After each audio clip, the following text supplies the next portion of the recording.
আসসালামু আলাইকুম।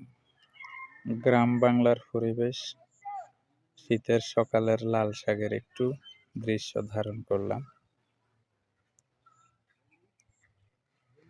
মোটামুটি খুব সুন্দর দেখা যাচ্ছে।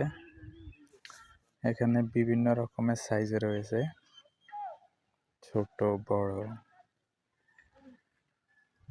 আবার ওইদিকে দেখা যাচ্ছে হালকা কিছু কুমড়া গাছ।